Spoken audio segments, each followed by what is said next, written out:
إن الحمد لله نحمده ونستعينه ونستغفره ونعوذ بالله من شرور أنفسنا وسيئات أعمالنا من يهده الله فلا مضل له ومن يضلله فلا هادي له وأشهد أن لا إله إلا الله وحده لا شريك له وأشهد أن محمدا عبده ورسوله أما بعد فإن خير الحديث كتاب الله وخير الهدي هدي محمد صلى الله عليه وسلم وشر الأمور محدثاتها وكل محدثة بدعة وكل بدعة ضلالة وكل ضلالة في النار۔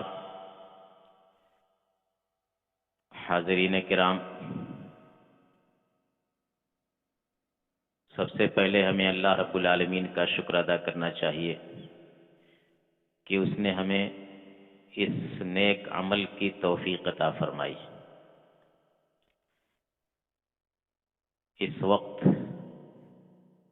اپنے قیمتی وقت کو اللہ کے گھر میں بیٹھ کر کے اور قرآن و حدیث کی باتیں سننے کے لیے یہاں آ کر کے حاضری دینا یقیناً یہ اللہ کی توفیق سے ہوا، اور یقین جانیے کہ قیامت کے دن یہی سب اعمال ہمارے کام آئیں گے۔ جب نفسی نفسی کا عالم ہوگا اور جب انسان جو ہے تلاش کرے گا اپنے ایک ایک عمل، جب وہاں حساب کتاب ہوگا تو وہ تلاش کرے گا کہ میں نے کیا کیا کیا، کوئی اچھائی میرے کھاتے میں ہے کہ نہیں ہے، تاکہ اسی حساب سے اپنے انجام کا وہ اندازہ لگائے۔ حدیث میں آتا ہے کہ انسان اس دن پریشان رہے گا، اپنے دائیں دیکھے گا تو اس کا عمل نظر آئے گا، بائیں دیکھے گا تو اس کا عمل نظر آئے گا۔ عمل کیا چیز؟ مطلب اچھا عمل ہے تو اچھا اور برا عمل ہے تو برا۔ سامنے دیکھے گا تو جہنم نظر آئے گی۔ تو اللہ کے رسول صلی اللہ علیہ وسلم کہتے ہیں کہ فاتقوا النار ولو بشق تمرہ، کہ جہنم کی آگ سے اپنے آپ کو بچانے کی کوشش کرو، بھلے آدھی کھجور ہی صدقے میں دے کر کے۔ کھجور معمولی چیز، پوری کھجور نہیں دے سکتے یا نہیں ہے اپنے پاس، آدھی ہے، اس کو بھی اللہ کے راستے میں دے دیں تو قیامت کے دن وہ بھی عمل آپ کا سامنے آئے گا اور وہ بھی جہنم سے بچانے میں مددگار ثابت ہوگا۔ تو الحمدللہ اللہ کی توفیق سے ہم یہاں اکٹھا ہوئے ہیں۔ ایک حدیث ہے جس کو حدیث جبریل کہا جاتا ہے، یہ بخاری اور مسلم سمیت حدیث کی اکثر کتابوں میں یہ حدیث موجود ہے اور بڑی جامع قسم کی حدیث ہے، پورے اسلام کا اس میں خلاصہ کر دیا گیا ہے۔ حدیث کے الفاظ ہیں، حضرت عمر بن خطاب رضی اللہ تعالیٰ عنہ راوی ہیں، وہ بیان کرتے ہیں کہ بینما نحن جلوس عند رسول اللہ صلی اللہ علیہ وسلم اذ جاء رجل شدید بیاض الثياب شدید سواد الشعر۔ حضرت عمر بن خطاب رضی اللہ تعالیٰ عنہ وہ راوی ہیں اس حدیث کے، وہ کہتے ہیں کہ ایک مرتبہ ہم لوگ رسول اللہ صلی اللہ علیہ وسلم کے پاس بیٹھے ہوئے تھے۔ صحابہ کرام اکثر جو ہے اللہ کے رسول صلی اللہ علیہ وسلم کے پاس بیٹھ کر کے آپ سے واعظ و نصیحت سنتے تھے، سوال جواب کرتے تھے۔ تو ایسے ہی بیٹھے ہوئے تھے تو حضرت عمر کہتے ہیں کہ ایک آدمی آئے، کپڑا ان کا بے حد صاف شفاف اور بال بالکل کالے، لا یرا علیہ اثر السفر، سفر کی کوئی نشانی علامت بھی نظر نہیں آ رہی تھی کہ دور دراز سے آئے ہوں، ولا یعرفہ منا احد، اور کوئی پہچان بھی نہیں رہا تھا۔ مطلب یہ ہے کہ قریب پاس کا آدمی رہتا ہے تو اس کو پہچانتا ہے، اس آنے والے کی جو حیت تھی کہ اس کے اوپر سفر سے، اور اس زمانے کا سفر ظاہر بات ہے کہ اونٹ سے، گھوڑے سے، پیدل چل کر کے گرد و غبار میں اٹا ہوا آدمی دیکھتے ہی پتہ چلتا تھا کہ ابھی سفر سے آ رہا ہے، اور وہی آدمی نہیں پہچان میں آتا ہے جو کہیں دور سے آتا ہے۔ اگر اپنے ارد گرد کا ہے، اپنے شہر کا ہے تو معلوم ہو جاتا ہے کہ یہ تھی، لیکن نہ پہچان میں آ رہا ہے اور نہ سفر کے آثار ہیں، تو ہے کون آدمی؟ وہ تعجب کر رہے تھے، لیکن ایک دم سفید سفید کپڑا، کالے بال اور انتہائی باوقار شخص۔ جب وہ پہنچے تو مجلس میں فجلس الی رسول اللہ صلی اللہ علیہ وسلم، اللہ کے رسول صلی اللہ علیہ وسلم کے پاس آ کر کے بیٹھ گئے بعد میں۔ فاسند رکبتیہ الی رکبتیہ ووضع یدیہ علی فخذیہ، کیسے بیٹھے کہ اپنا گھٹنا نبی صلی اللہ علیہ وسلم کے گھٹنے کے برابر کر کے بالکل آمنے سامنے بیٹھ گئے۔ اسند رکبتیہ الی رکبتیہ، یعنی جس طرح سے نماز میں ہم بیٹھتے ہیں تشہد میں، تو اس طرح سے ایک طرف اللہ کے رسول صلی اللہ علیہ وسلم بیٹھے ہوئے ہیں اس طرح سے، اور سامنے سے وہ آدمی آ کر کے اللہ کے رسول صلی اللہ علیہ وسلم کے سامنے بیٹھ گئے قریب ہو کر کے۔ ووضع یدیہ علی فخذیہ، اور اپنے دونوں ہاتھ کو اپنی ران پر رکھ لیا، یعنی جس طرح سے تشہد میں ہاتھ رکھا جاتا ہے ران کے اوپر، تو اسی طریقے سے بیٹھ گئے۔ بیٹھنے کے بعد کہتے ہیں وہ شخص کہ یا محمد اخبرنی عن الاسلام، کہ اے محمد صلی اللہ علیہ وسلم مجھ کو اسلام کے بارے میں بتائیے۔ سوال پوچھنا شروع کیا، انہوں نے کہا کہ اسلام کیا ہے، ذرا اس کے بارے میں مجھ کو بتلائیے۔ اللہ کے رسول صلی اللہ علیہ وسلم نے فرمایا، صحابہ کرام بیٹھے ہوئے تھے اور وہ سائل بھی سامنے بیٹھا ہوا ہے۔ اللہ کے رسول صلی اللہ علیہ وسلم نے فرمایا کہ الاسلام ان تشہد ان لا الہ الا اللہ وان محمد الرسول اللہ وتقیم الصلاۃ وتؤتی الزکاۃ وتصوم رمضان وتحج البیت ان استطعت الیہ سبیلا۔ کہا کہ دیکھیے اسلام 5 چیزوں کا نام ہے۔ وہ کیا 5 چیزیں ہیں؟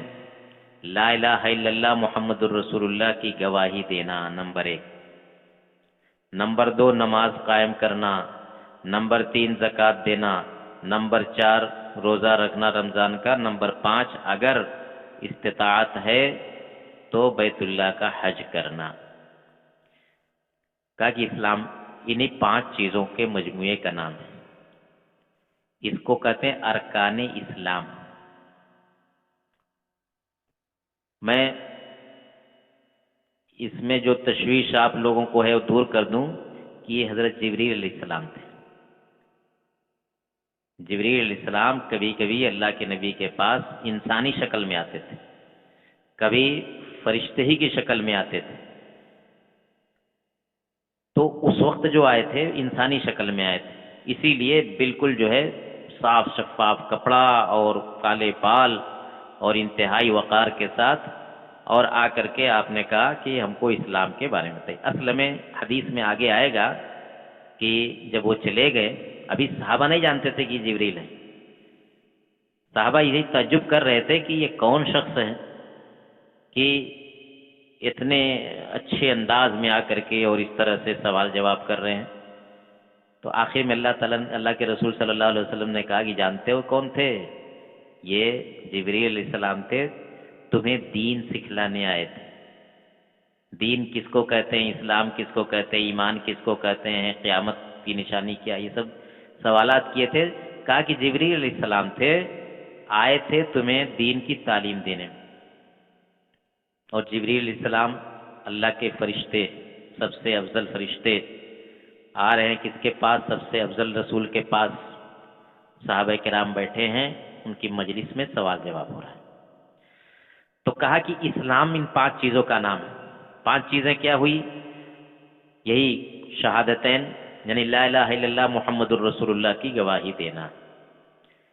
لا الہ الا اللہ محمد الرسول اللہ، یہی آپ جانتے ہیں کہ اسلام میں داخل ہونے کی یہ کنجی ہے، اس کے بغیر آدمی مسلمان نہیں ہوتا۔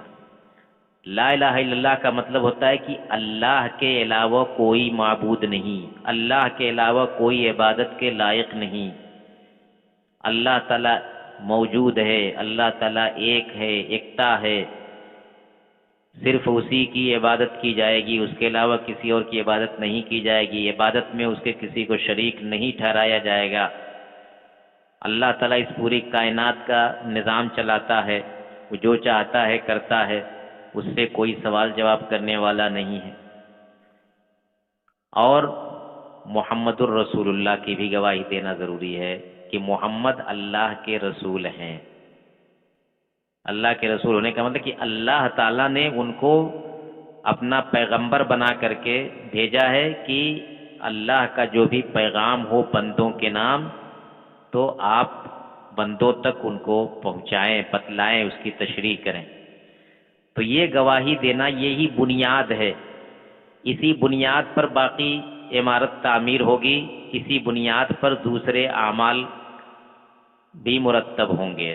تو سب سے پہلی چیز لا الہ الا اللہ محمد الرسول اللہ کی گواہی دینا۔ اور یہ لا الہ الا اللہ میرے بھائیوں سب سے افضل کلمہ، سب سے افضل ذکر، ہم کو چلتے پھرتے اٹھتے بیٹھتے زبان سے یہ کلمہ پڑھتے رہنا چاہیے۔ کچھ لگتا ہے اس میں محنت لگتی ہے، لا الہ الا اللہ پڑھنے میں محنت لگتی ہے، اس کے لیے وضو کرنا ضروری ہے نہیں نا؟ لا الہ الا اللہ محمد رسول اللہ جب یاد آئے پڑھیں۔ افضل الذکر، حدیث میں آتا ہے کہ سب سے بہترین ذکر لا الہ الا اللہ ہے۔ تو ہمیں اس کا عادی بننا چاہیے۔ مفت میں کہہ لیجیے، بیٹھے بیٹھائے نیکیوں کا انبار لگ جائے گا۔ اور کہنے کے ساتھ ساتھ اس کے تقاضے کو بھی ہمیں سمجھنا چاہیے کہ لا الہ الا اللہ کا مطلب ہی کیا ہوتا ہے۔ یہی کلمہ توحید ہے کہ ایک اللہ کے علاوہ اور کوئی عبادت کے لائق نہیں۔ اب وہ عبادت چاہے سجدے کی شکل میں ہو، قربانی کی شکل میں ہو، اور نظر و نیاز کی شکل میں ہو، تلاوت کی شکل میں ہو، جس شکل میں بھی ہو، وہ عبادت اللہ کے لیے خاص ہے۔ اللہ تعالیٰ خالق ہے اور سارے لوگ مخلوق ہیں۔ وہ چاہے نبی ہو، بڑے سے بڑا نبی ہو، بڑے سے بڑا ولی ہو، بڑے سے بڑا پیر ہو، اللہ تک پہنچا ہوا شخص ہو، لیکن ہے مخلوق۔ اللہ نے اس کو پیدا کیا ہے، جب تک اللہ نے زندہ رکھا وہ زندہ رہا، جب تک جب اٹھا لیا۔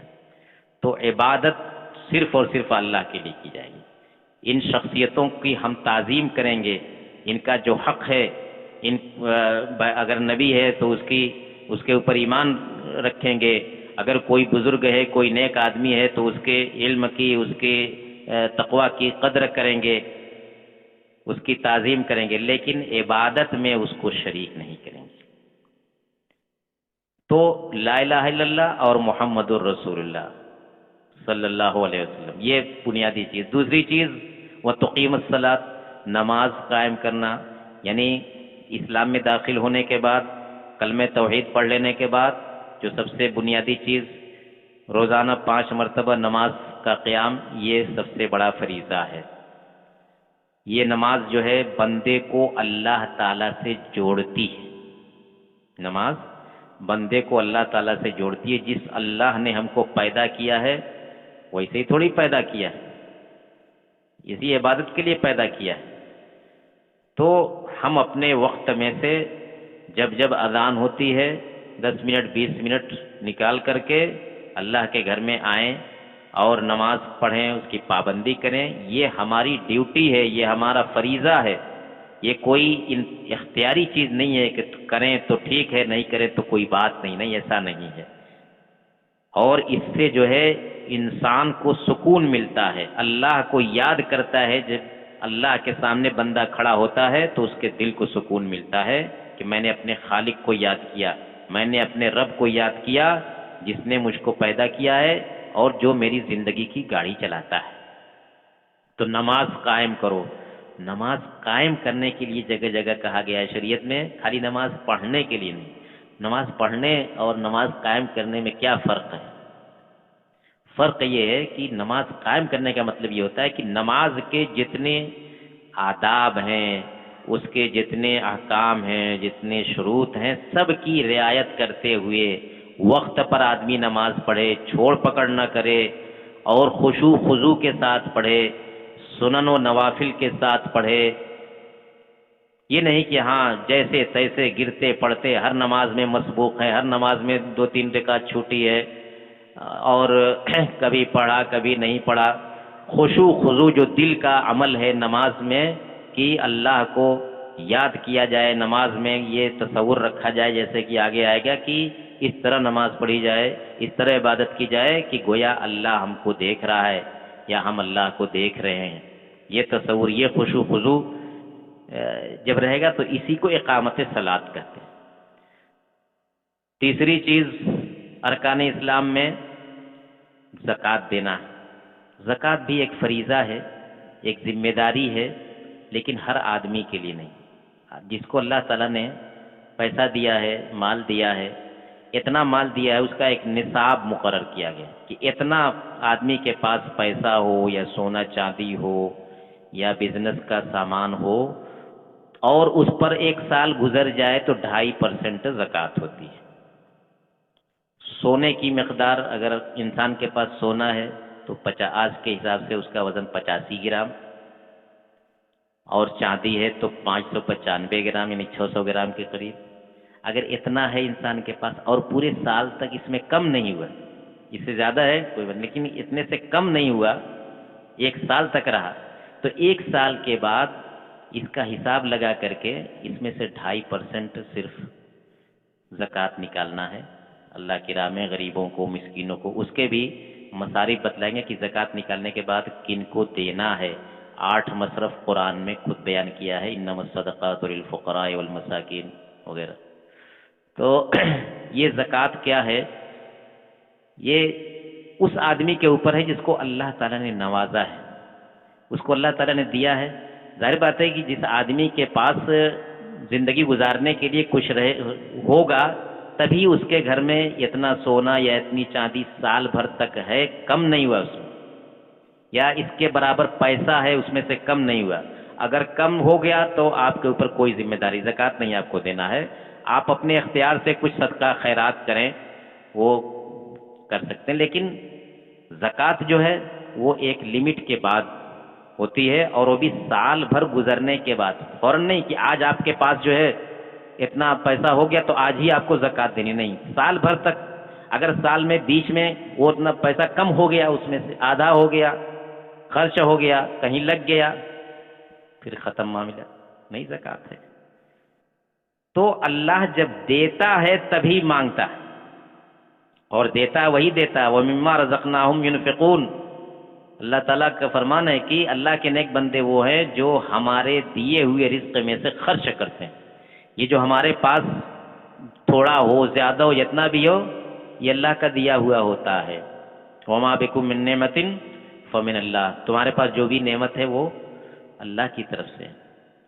ہم تھوڑی اپنی محنت سے کماتے ہیں۔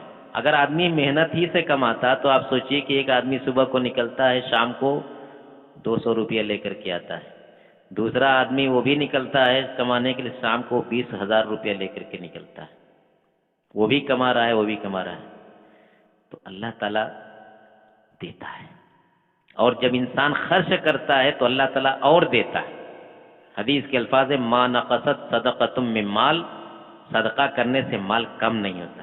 ہم تو یہی سوچتے ہیں کہ ہمارے پاس 10 روپیہ، اس میں سے 2 روپیہ خرچ کر دیں گے تو 8 ہی روپیہ نہ بچے گا۔ صحیح ہے 8 روپیہ بچے گا، لیکن اللہ تعالیٰ اس 2 روپیے کی بھرپائی کیسے کرے گا یہ ہم نہیں جانتے۔ ایسے راستوں سے کرتا ہے کہ ہم کو اندازہ نہیں لگتا، برکت دیتا ہے۔ تو یہ زکوٰۃ کا معاملہ ہوا، جس کا اصول یہی ہے کہ ایک لمٹ ہو اس کی، سونے کی شکل میں، چاندی کی شکل میں، پیسے کی شکل میں، سامان تجارت کی شکل میں، اور 1 سال اس پر گزر جائے تو اس میں سے 2.5% زکوٰۃ دینا ہے۔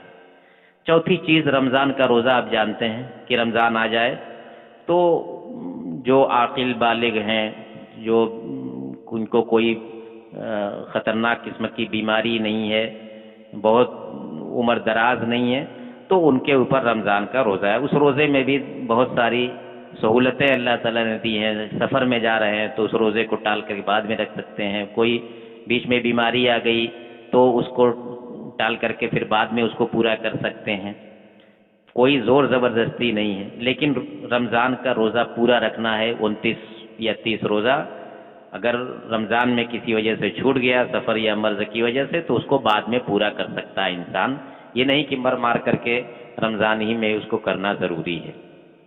اور اس کے علاوہ نفلی روزے ہیں، آدمی اس کو اختیار ہے، چاہے رکھے چاہے نہ رکھے، رکھے گا اس کو ثواب ملے گا، نہیں رکھے گا اس کو ثواب نہیں ملے گا۔ لیکن رمضان کا روزہ رکھے گا تو ثواب ملے گا، نہیں رکھے گا تو عذاب ہوگا، وہ فرض ہے، فرض چھوڑنے کی کوئی گنجائش نہیں ہے۔ آخری چیز، پانچویں چیز جو اسلام کے ارکان میں بیان کی گئی ہے وہ کیا ہے کہ وَتَحُجُّ الْبَيْتَ إِنِ اسْتَطَعْتَ إِلَيْهِ سَبِيلًا، اگر استطاعت ہے مکہ تک جانے کی، حج کے خرچ برداشت کرنے کی، تو حج بھی فرض ہے۔ اس میں بھی دیکھیے سب پر فرض نہیں ہے، اس لیے کہ ہر آدمی کے پاس اتنا پیسہ نہیں رہتا کہ وہ سفر کے اخراجات برداشت کرے، اور وہاں جو 2 ہفتہ 4 ہفتہ رہنا پڑتا ہے وہاں، تو جس کو استطاعت ہے، اللہ تعالیٰ نے جس کو دیا ہے، نوازا ہے، خرچ کر سکتا ہے، تو اس کے اوپر یہ حج فرض ہے، یہ بھی فرض ہے۔ بہت سارے لوگ اس کو سمجھتے نہیں، استطاعت رہتی ہے لیکن حج کے لیے نہیں جاتے ہیں، وہ انتظار کرتے ہیں کہ ابھی فلاں بیٹے کی شادی کرنا ہے، ابھی بیٹی کی شادی کرنا ہے، ابھی مکان بنوانا ہے، ابھی اس کی پڑھائی، یہ سب جو ہے شرط نہیں ہے۔ جب آپ کے پاس اتنا ہو گیا کہ آپ حج کے لیے جا سکتے ہیں تو چلے جائیے، اس میں بچوں کی شادی کرنے کی کوئی معاملہ نہیں ہے، مکان بنوانے کا کوئی شرط نہیں ہے، بلکہ آپ حج کریں، اللہ تعالیٰ نے جیسے اتنا دیا ہے وہی وہ بھی دے گا کہ بچوں کی شادی بھی ہو جائے گی، آپ کا مکان بھی بن جائے گا، بچے تعلیم بھی حاصل کر لیں گے۔ اب یہ ہے کہ انسان ایسے ہی ٹالتا رہتا ہے، جب بالکل بوڑھا ہو جاتا ہے، کمزور ہو جاتا ہے، تب اس کے بچے اٹھا کر کے اس کو بھیج دیتے ہیں حج کرنے۔ اب وہ بیچارہ ایسی عمر میں پہنچتا ہے، حج کا معاملہ یہ ہے کہ بڑی مشقت والا کام ہے، ایسا ویسا نہیں ہے۔ اچھے اچھے نوجوان جو ہے اس میں تھک کے چور ہو جاتے ہیں، تو 70 سال کے 80 سال کے بزرگ لوگ، وہ بھی اس میں بھی عورتیں مرد، وہ کیسے وہ سارے کام کریں گے؟ بہت لمبا لمبا چلنا پڑتا ہے اور محنت کرنی پڑتی ہے، تو اس لیے بہتر یہی ہے کہ انسان، بہتر ہی نہیں بلکہ ضروری ہے کہ اگر استطاعت ہو جائے تو انسان یہ نہ دیکھے کہ ابھی یہ کرنا ہے یہ کرنا ہے، حج کر لے، اور اللہ تعالیٰ آگے کا، اللہ تعالیٰ وہ سب پورا کراتا ہے۔ ہم لوگ اپنے حساب سے سوچتے ہیں لیکن اللہ کا نظام کچھ اور ہے۔ تو ان 5 چیزوں کو آپ نے بتایا کہ اسی چیز کا نام کیا ہے؟ اسلام۔ جب آپ نے اتنا بتا لیا تو وہ سوال کرنے والا کہتا ہے کہ صدقتا، کہا کہ بالکل آپ نے سچ کہا۔ حضرت عمر کہتے ہیں کہ فعجبنا لہو یسألہ ویصدقہ، ہم کو بہت تعجب ہوا اس آدمی پر کہ خود پوچھ بھی رہے اور خود ہی کریں کہ اچھا صحیح کہا۔ وہ کہ جو سوال کرنے والا ہوتا ہے وہ تو نہیں جانتا رہتا نا کہ اس کا جواب کیا ہے، اس کو تو یہ کہنا کہ اچھا ایسا ہے، اچھا ایسا ہے، لیکن وہ کریں کہ صدقتا، سچ کہا آپ نے، گویا کہ ان کو پہلے سے معلوم ہے تب نا، اور معلوم کہ نہیں رہے کیونکہ بتایا کہ وہ حضرت جبریل تھے۔ اور مقصد اس سوال کا کیا تھا کہ جو حاضرین ہیں وہ جانیں کہ اسلام کس چیز کا نام ہے، جانیں کہ ان کی ذمہ داری کیا ہے۔ دوسرا سوال کیا، کہا کہ اخبرنی عن الایمان، کہ اچھا آپ بتائیے ایمان کس کو کہتے ہیں؟ یہ تو اسلام ہو گیا، تو ایمان کس کو کہتے ہیں؟ ہم لوگ پوری زندگی اسلام ایمان، دونوں میں فرق کیا ہے؟ آج اس حدیث سے واضح ہوگا۔ اللہ کے رسول صلی اللہ علیہ وسلم نے اس کا جواب دیا، ان تؤمن باللہ وملائکتہ وکتبہ ورسلہ والیوم الآخر وتؤمن بالقدر خیرہ وشرہ۔ کہا کہ ایمان 6 چیز کا نام ہے، اسلام تو 5 چیز کا نام تھا، ایمان 6 چیز کا نام ہے۔ وہ 6 چیز کیا ہے کہ تم اللہ پر ایمان رکھو، اس کے فرشتوں پر ایمان رکھو، نمبر 3 اس کی بھیجی ہوئی کتابوں پر ایمان رکھو، نمبر 4 اس کے بھیجے ہوئے رسولوں پر ایمان رکھو، نمبر 5 قیامت کے دن پر ایمان رکھو، نمبر 6 تقدیر پر ایمان رکھو، اچھی بری تقدیر پر۔ یہ 6 کہا کہ یہ ایمان کے ارکان ہیں، یہ ایمان کے جزیات ہیں۔ تو دیکھیے اسلام اور ایمان میں جو بنیادی فرق ہوا وہ یہ ہے کہ اسلام جو ہے یہ جو ظاہری اعمال ہیں، روزہ، نماز، حج، زکوٰۃ، یہ سب کیا ہے؟ ہم اپنے ہاتھ سے، پاؤں سے، زبان سے یہ سب کام کرتے ہیں۔ اور ایمان کیا ہے؟ ان چیزوں پر ایمان رکھنا، گویا ایمان ایک دل کا عمل ہے، عقیدہ گویا ہے کہ ہم اپنے دل میں ان چیزوں کو مانیں، تسلیم کریں۔ اور وہ اسلام کے جو بتایا گیا اس میں سب کام کرنا ہے۔ نماز اس کو کام کرنا ہے، محنت کرنا ہے، اٹھنا بیٹھنا، زبان سے اذکار پڑھنا، یہی حال روزے کا، یہی حال حج کا، یہی حال اور چیزوں کا۔ لیکن اس میں کیا ہے کہ اللہ پر ایمان رکھنا ہے، اس کے فرشتوں پر ایمان رکھنا ہے، اس کے رسولوں پر، اس کی کتابوں پر، آخرت پر، تقدیر پر۔ اللہ پر ایمان رکھنا ہے، ایمان کا مطلب ہوا کہ ایسا عقیدہ رکھو کہ جس میں کسی طرح کے شک و شبہ کی گنجائش نہیں رہے، بالکل پختہ یقین رکھو۔ اللہ پر ایمان رکھو، اللہ کی وجود پر، اللہ کی وحدانیت پر، اللہ کے ایک ہونے پر، اور یہ کہ اللہ تعالیٰ کے اسماء و صفات ہیں، اور اللہ تعالیٰ اس پورے کائنات کا نظام چلاتا ہے، وہ علی کل شیء قدیر، ہر چیز پر قدرت رکھتا ہے، تو اللہ پر ایمان رکھو۔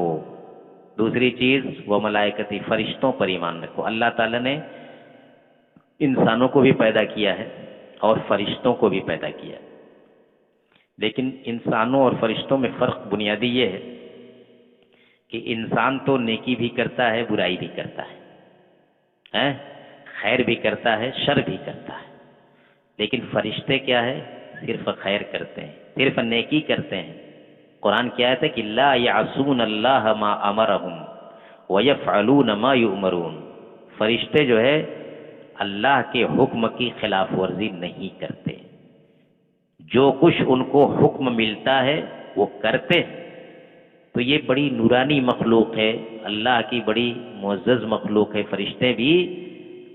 تو ہمیں ایمان رکھنا ہے کہ اللہ تعالیٰ کے فرشتے ہیں، اللہ تعالیٰ نے فرشتے بھی پیدا کیے ہیں۔ اب آپ ان فرشتوں کے نام جانتے ہیں، بہت سارے فرشتوں کے، حضرت جبریل علیہ السلام، میکائیل، اسرافیل وغیرہ وغیرہ، ان کی ڈیوٹیاں بٹی ہوئی ہیں۔ جہنم کے دیکھ ریکھ کرنے والے فرشتے الگ ہیں، جنت کے فرشتے الگ ہیں، اور روح نکالنے کے لیے فرشتے الگ ہیں، پہاڑوں کا نظام دیکھنے کے لیے فرشتے الگ ہیں۔ سب اللہ تعالیٰ نے فرشتوں کو لگا رکھا ہے۔ اللہ تعالیٰ کا پیغام لے جانے کے لیے جبریل علیہ السلام خاص ہیں، وہ قرآن لے کر کے آتے تھے، قرآن کی آیتیں لے کر کے آتے تھے، اللہ کا پیغام۔ تو ہمیں ایمان کیا رکھنا ہے فرشتوں کے بارے میں؟ یہ ماننا ہے کہ فرشتے، بہت سارے لوگوں نے فرشتوں کا انکار کیا اصل، کہتے ہیں کہ فرشتے کا مطلب یہ نہیں ہوتا، وہ نہیں ہوتا۔ نہیں، یہ ایمان کا جز ہے، اگر ہم اس کا انکار کریں گے تو ایمان خطرے میں رہے گا۔ تو ہمیں ماننا ہے کہ اللہ تعالیٰ کے فرشتے بھی ہیں، وہ فرشتے بڑے نیک لوگ ہیں، اللہ کے حکم کی خلاف ورزی نہیں کرتے اور معصیت اور گناہ کا کام نہیں کرتے۔ اور کتابوں پر، اللہ تعالیٰ کی کتابوں پر ایمان رکھنا، یہ ماننا کہ اللہ تعالیٰ نے اپنے رسولوں پر کتابیں نازل کی ہیں۔ انہی کتابوں میں قرآن ہے جو ہمارے نبی صلی اللہ علیہ وسلم پر نازل ہوا، انہی کتابوں میں توریت ہے جو موسیٰ علیہ السلام پر نازل ہوئی، انہی کتابوں میں انجیل ہے جو حضرت عیسیٰ علیہ السلام پر نازل ہوئی، انہی کتابوں میں زبور ہے داؤد علیہ السلام پر نازل ہوئی۔ تو اللہ تعالیٰ اپنے رسولوں پر کتابیں بھی نازل کرتا ہے۔ اب یہ الگ بات ہے کہ قرآن کے آنے کے بعد اب کسی کتاب کو پڑھنے کی، اس پر عمل کرنے کی کوئی گنجائش نہیں رہی، وہ ساری کتابیں منسوخ ہو گئیں، کینسل ہو گئیں۔ اب صرف اور صرف قرآن پر کو مانا جائے گا، ان کتابوں کا احترام کیا جائے گا اگر وہ ہیں اصلی حالت میں تو، حالانکہ وہ کتابیں بھی اب اصلی حالت میں ملتی نہیں۔ خود ان کتابوں پر ایمان رکھنے والے یہودی عیسائی، ان کا خود ماننا ہے کہ یہ کتابیں جو ہمارے پاس ہیں ہمارے مذہب کی، وہ اصلی حالت میں نہیں ہے، بڑا اس میں خرد برد ہو چکا ہے، وہ قرآن ہی دنیا کی ایسی کتاب ہے جو اپنی اصلی حالت میں 1400 سال سے باقی ہے اور انشاءاللہ قیامت تک باقی رہے گی. اس میں ایک لفظ کیا ایک زیر زبر کا فرق نہیں ہو سکتا. اللہ تعالیٰ نے اس کی حفاظت کی ذمہ داری لی ہے. تو اللہ کی کتابوں پر ایمان رکھنا ہے. ہمیں ماننا ہے کہ اللہ تعالیٰ نے بہت ساری کتابیں نازل کی ہیں. بہت ساری کتابوں کو ہم جانتے ہیں، جیسے کہ جو نام ہم نے ذکر کیا. بہت ساری کتابوں کو نہیں جانتے، تو اتنا ایمان رکھیں کہ بہت ساری کتابیں اور بھی ہیں جن کو اللہ نے بھیجا ہے اپنے رسولوں کے اوپر، جن کا نام نہیں جانتے، لیکن سب کو ہم مانتے ہیں سب. لیکن ماننے کا مطلب صرف یہی ہے کہ ہم یہ ایمان رکھتے ہیں کہ اللہ تعالیٰ نے ان کتابوں کو نازل کیا تھا، لیکن اس میں جو کچھ لکھا ہوا ہے، ان میں جو تعلیمات، جو حکام ہیں، وہ اگر ہماری شریعت کے مطابق ہیں تب تو ٹھیک ہے، نہیں اگر ہماری شریعت کے خلاف ہے تو ہم ان پر عمل کرنے کے پابند نہیں ہیں. ہماری شریعت میں جو کچھ ہے وہی ہمارے لیے کافی ہے. وَقُرُوا وَرُسُلِهِ، چوتھا ایمان کا چوتھا حصہ کیا ہے کہ اللہ کے رسولوں پر ایمان رکھنا. اللہ کے رسولوں پر، اب یہی سب رسول تھے، نوح علیہ السلام سے لے کر کے نوح علیہ السلام، ادریس علیہ السلام، موسیٰ علیہ السلام، عیسیٰ علیہ السلام، داؤد علیہ السلام اور الیاس، اور بہت سارے انبیاء کا ذکر ہے. بہت سارے انبیاء کا ذکر ہے، بہت سارے انبیاء کا ذکر نہیں ہے. منہم من قصصنا علیک ومنہم من لم نقصص علیک. اللہ تعالیٰ کہتا ہے کہ بہت سارے نبیوں کا ہم نے ذکر کیا ہے، بہت سارے نبیوں کا ذکر نہیں کیا ہے. ہمیں ایمان رکھنا ہے کہ اللہ تعالیٰ نے جتنے بھی رسول بھیجے ہم سب پر ایمان رکھتے ہیں، سب کو مانتے ہیں کہ اللہ کے رسول تھے، نبی تھے، یہی ہم کو ماننا ہے. اب آپ یہاں ایک چیز پر غور کیجئے، ہم عیسیٰ علیہ السلام کو بھی مانتے ہیں، مانتے ہی نہیں مانتے؟ اگر عیسیٰ علیہ السلام کے ساتھ کوئی گستاخی کرے، یعنی آج کے زمانے میں ان کا نام لے کر کے کوئی بدسلوکی کرے، جس طرح سے ہمارے نبی صلی اللہ علیہ وسلم کا وقتاً فوقتاً یہ عیسائی لوگ مذاق اڑاتے ہیں، ان کا خاکہ بناتے ہیں، کارٹون بناتے ہیں، لیکن ہم کسی نبی کا مذاق اڑاتے ہیں؟ یہ تو ہمارا ایمان خطرے میں پڑ جائے گا کہ اگر کسی نبی کا مذاق اڑائیں، چاہے عیسیٰ علیہ السلام ہو، چاہے یہودیوں کے موسیٰ علیہ السلام ہو، چاہے کوئی اور نبی ہو، ہم کسی نبی کا مذاق نہیں اڑا سکتے، ہم کسی بھی نبی کے ساتھ گستاخی نہیں کر سکتے. یہ ہمارا ایمان ہے. وہ ہمارے نبی کو نہیں مانتے، ہم ان کے نبی کو مانتے ہیں لیکن وہ ہمارے نبی کو نہیں مانتے. ہم ان کے نبی پر ایمان رکھتے ہیں، وہ ہمارے نبی پر ایمان نہیں رکھتے. عیسائی بھی ایمان نہیں رکھتے، یہودی بھی ایمان نہیں رکھتے، اور وہ بھی کوئی قوم ہے تو وہ ہمارے نبی پر ایمان نہیں رکھتے. تو یہ فرق ہے ہمارے اور ان کے اندر. تو اس سے بڑی بات ہو سکتی ہے دنیا کے اندر کہ ہم تو سارے لوگوں کے نبیوں کو مانیں اور ہمارے نبی کو کوئی نہ مانے. اس کے باوجود بھی ہم کو کہا جاتا ہے کہ بڑے متعصب ہیں، وہ خالی اپنے میں رہتے ہیں. نہیں، ہم تو تمہارے نبی کو بھی مانتے، ایمان رکھتے ہیں، یہ ہمارے ایمان کا حصہ ہے. اگر ہم اس کا انکار کریں تو ہمارا ایمان خطرے میں پڑ جائے گا. اس سے بڑی بات کیا ہو سکتی ہے؟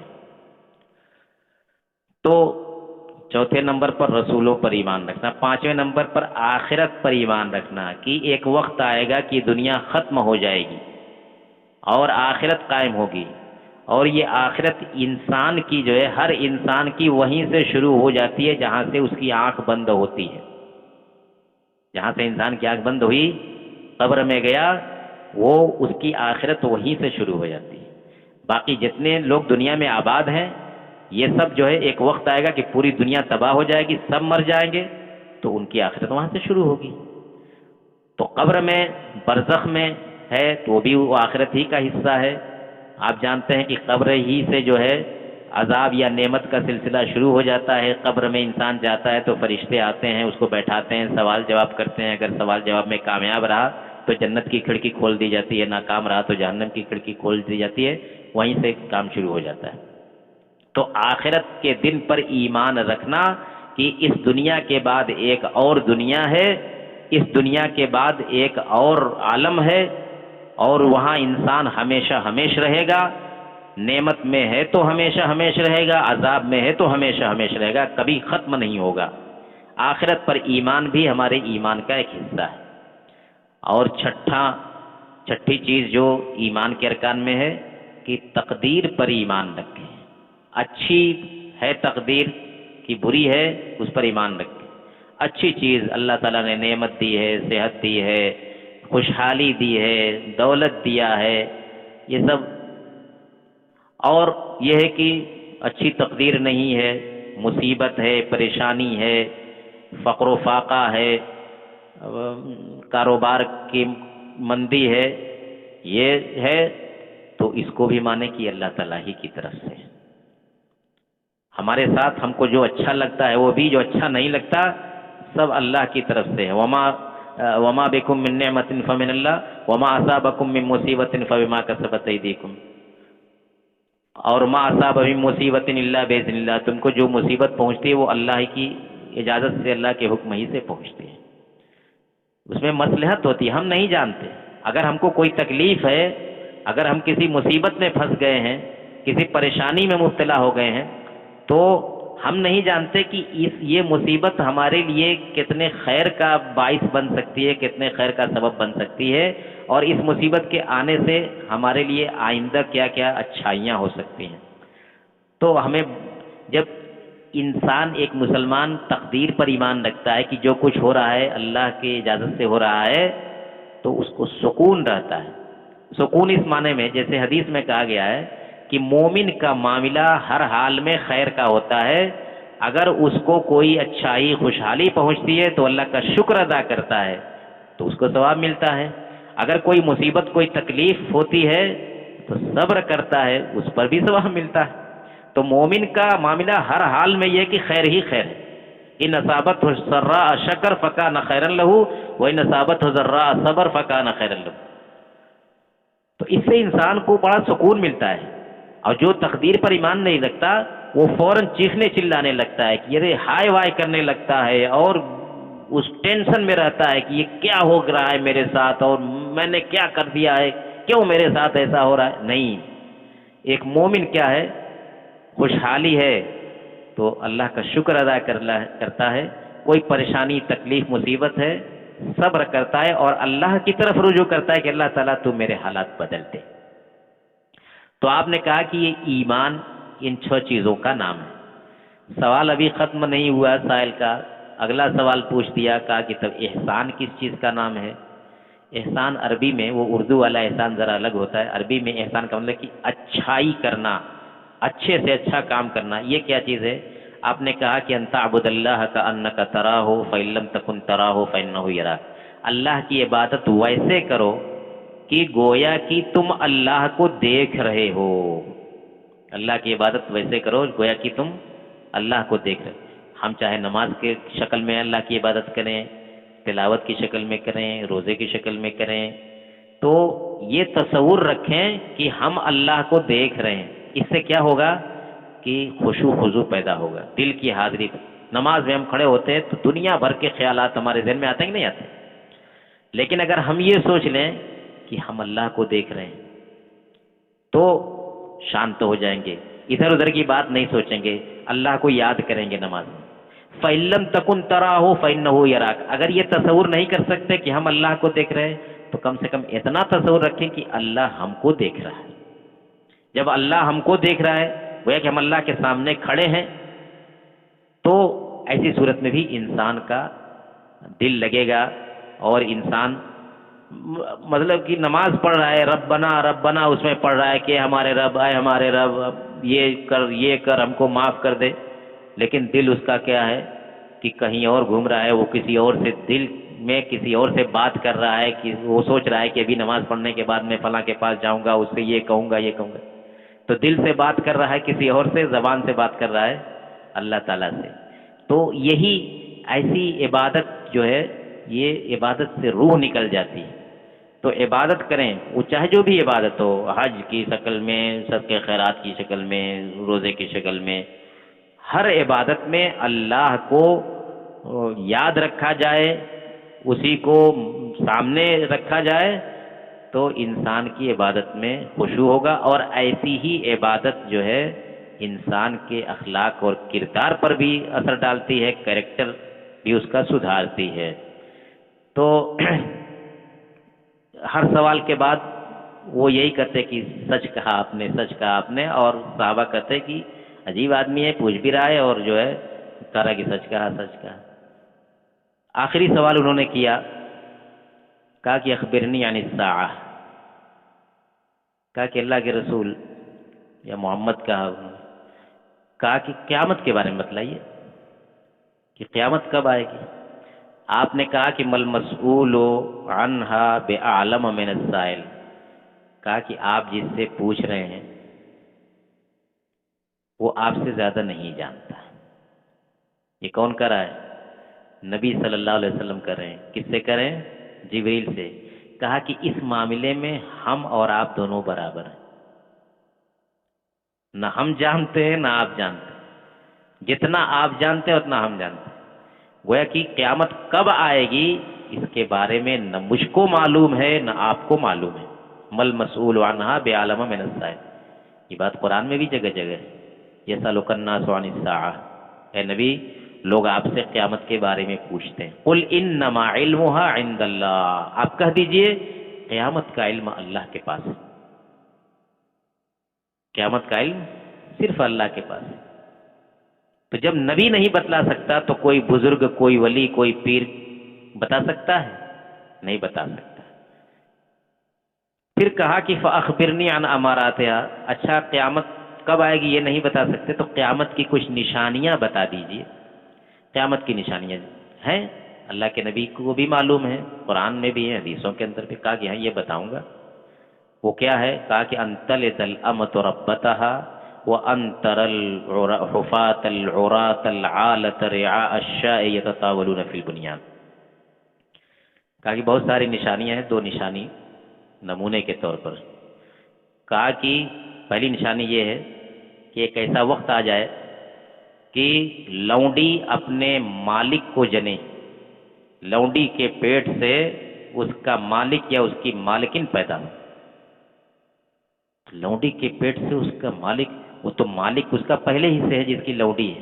غلام لونڈی کا جب سلسلہ تھا اس وقت کی بات ہے جب زر خرید، یعنی پیسے سے غلاموں کو خریدا جاتا تھا، تو جس نے خریدا ہے اس کی لونڈی ہے، وہی اس کا مالک ہے۔ لیکن آپ نے کہا کہ جب لونڈی جو ہے اپنے ہی آقا کو، اپنے ہی مالک کو جنے، پیدا کرے، اس کا مطلب کئی ایک مطلب بیان کیا ہے علماء نے، جس میں سے سب سے اچھا وہ ہے کہ ایک ایسا وقت آئے گا کہ جب اولاد جو ہے اپنی ماں کے ساتھ ایسا سلوک کرے گی جیسے کہ مالک اپنے نوکر کے ساتھ، اپنی لونڈی کے ساتھ کرتا ہے۔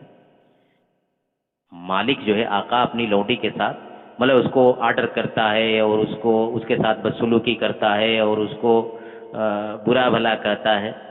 تو جب ایسا ماحول ہو جائے کہ اولاد جو ہے اپنی ماں کو لونڈی سمجھنے لگے، اولاد اپنی ماں کو برا بھلا کہنے لگے، تو یہ ایک علامت قیامت کی ہے۔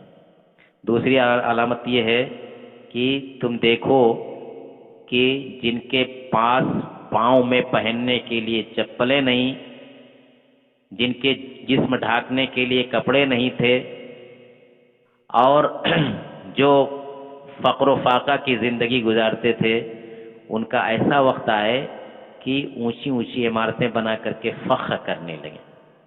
کل کو جن کی حالت یہ تھی کہ بڑی غربت کی زندگی تھی، ایسا حال تھا کہ پاؤں میں پہننے کے لیے چپل نہیں، جسم ڈھانکنے کے لیے اچھا کپڑا نہیں، اور زندگی گزارنے کے انتظام نہیں، لیکن ان کی حالت ایسی بدلی کہ وہ اونچی اونچی بلڈنگیں بنا کر کے فخر کرتے ہیں کہ دیکھو ہماری بلڈنگ ایسی ہے، دیکھو۔ اب آج دیکھیے کہ کس طرح سے لوگ عمارتوں کے سلسلے میں فخر کر رہے ہیں، اچھی سے اچھی عمارت بنانا، اونچی سے اونچی عمارت بنانا، مقابلہ چل رہا ہے کہ دنیا میں سب سے اونچی عمارت فلانے کی ہے تو دنیا میں اس سے اونچی عمارت فلانے کی ہے۔ تو یہ وقت آ جائے، اور یہ وقت بہت پہلے سے آیا ہوا ہے، خاص طور سے عرب کے اندر، وہ عرب کے دیہاتی بدو جن کا حال وہی تھا جو اللہ کے رسول نے بیان کیا، لیکن بہت جلدی بدلا کہ اونچی اونچی عمارتیں وہاں بننے لگی۔ تو اللہ کے رسول قیامت کی جو چھوٹی چھوٹی علامتیں ہیں وہ بہت زیادہ ہیں، جو اللہ کے رسول کی وفات ہی کے وقت سے ظاہر ہونا شروع ہو گئی ہیں۔ تو یہ دو علامتیں جو دونوں ظاہر ہو چکی ہیں، اور بھی بہت ساری چھوٹی چھوٹی علامتیں جو ظاہر ہو چکی ہیں۔ قیامت جب بہت قریب آئے گی تو کچھ بڑی بڑی علامتیں ظاہر ہوں گی، مہدی علیہ السلام آئیں گے، عیسیٰ علیہ السلام آسمان سے اتریں گے، سورج مغرب سے نکلے گا، دجال آئے گا، یہ سب بڑی بڑی علامتیں جو بالکل قیامت قریب آئے گا تب وہ علامتیں ظاہر ہوں گی۔ تو کہا کہ یہ قیامت کی کچھ علامتیں ہیں، یعنی جو اس حدیث میں بیان کیا۔ اس کے بعد حضرت جبریل چلے گئے۔ حضرت عمر کہتے ہیں ابھی تک صحابہ کو معلوم نہیں تھا کہ یہ تھے کون۔ تھوڑی دیر کے بعد اللہ کے رسول نے پوچھا کہ اتدری من السائل، کیا معلوم ہے یہ سوال کرنے والا کون تھا؟ حضرت عمر نے کہا کہ اللہ و رسول عالم، نہیں معلوم، اللہ اور اس کے رسول بہتر جانتے۔ کہا کہ ھذا جبریل اتاکم یعلمکم دینکم، یہ جبریل علیہ السلام تھے، تمہیں تمہارے دین کی تعلیم دینے آئے تھے، تمہیں تمہارے دین کی تعلیم دینے آئے تھے۔ تو دیکھیے پورے دین کا خلاصہ اس حدیث کے اندر، اسلام، ایمان، احسان، قیامت، سب کچھ اس میں آ گیا۔ تو میرے بھائیوں، تعلیم کی ایک شکل یہ بھی ہے، ہم لوگ یہ بیٹھے ہیں یہ بھی تعلیم ہی ہے۔ ہم نے اتنی چیزیں سیکھی اپنے دین کے بارے میں، اسلام اور ایمان کے درمیان کیا فرق ہے، اور اسلام کے ارکان کیا ہیں، ایمان کے ارکان کیا ہیں، احسان کس کو کہتے ہیں، قیامت کی علامتیں کیا ہیں۔ تو اس طرح سے سوال جواب کے ذریعے بھی دین کی تعلیم حاصل کی جاتی ہے۔ تو اللہ تعالیٰ اپنے فرشتے کو بھیج کر کے لوگوں کو دین کی تعلیم کے بارے میں اور دین کے احکام، دین کے مسائل کی تعلیم دیتا تھا۔ یہ بخاری اور مسلم سمیت حدیث کی اکثر کتابوں میں یہ حدیث موجود ہے، جس کو حدیث جبریل کہا ہی جاتا ہے۔ اور جو آج کے زمانے میں جو ٹیچنگ کا طریقہ ہے، تدریس کا، بچوں کو کیسے پڑھایا جائے، اس میں سے ایک طریقہ ہے سوال و جواب کا، کہ استاد سوال کرے طلبہ سے، اسٹوڈنٹ سے، اور طلبہ جواب دیں۔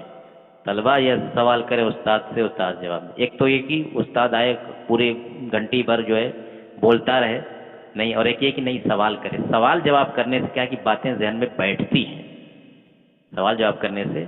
تو آج کے زمانے میں جو نئے نئے طریقے ٹیچنگ کے جو آئے ہیں سامنے، تو یہ لوگ سمجھتے ہیں کہ ہم نے ایجاد کیا ہے۔ ہمارے دین میں 1400 سال پہلے سے یہ نیا طریقہ موجود ہے ٹیچنگ کا، تدریس کا، پڑھانے کا۔ تو اس طرح سے بھی تعلیم دی جاتی تھی۔ تو میرے بھائیوں، یہ حدیث جبریل جو اسلام کے احکام کی بڑی جامع حدیث ہے، اور جس میں اسلام کی اکثر چیزیں سمیٹ دی گئی ہیں، یہی حدیث جبریل ہے۔ ہمیں اللہ کا کے پر ایمان رکھنے کے تعلق سے اور اسلام کے تعلق سے جو بھی چیزیں ہیں ان کو ہمیشہ ذہن میں رکھنا چاہیے۔ ایمان کے ارکان کیا ہیں، اسلام کے ارکان کیا ہیں، اور عبادت کیسے کرنی چاہیے، اور قیامت کی نشانیاں کیا کیا ہیں، ان سب بنیادی چیزوں کو ہم اپنے ذہن میں رکھیں، اور اللہ تعالیٰ سے دعا کریں کہ الہ العالمین تو ہمیں ایمان کے اندر، ہمارے ایمان کے اندر، اسلام کے اندر پختگی عطا فرما، اور ہمارے اوپر جو فرائض ہیں، جو ذمہ داریاں ہیں، ان فرائض کو ادا کرنے کی توفیق عطا فرما۔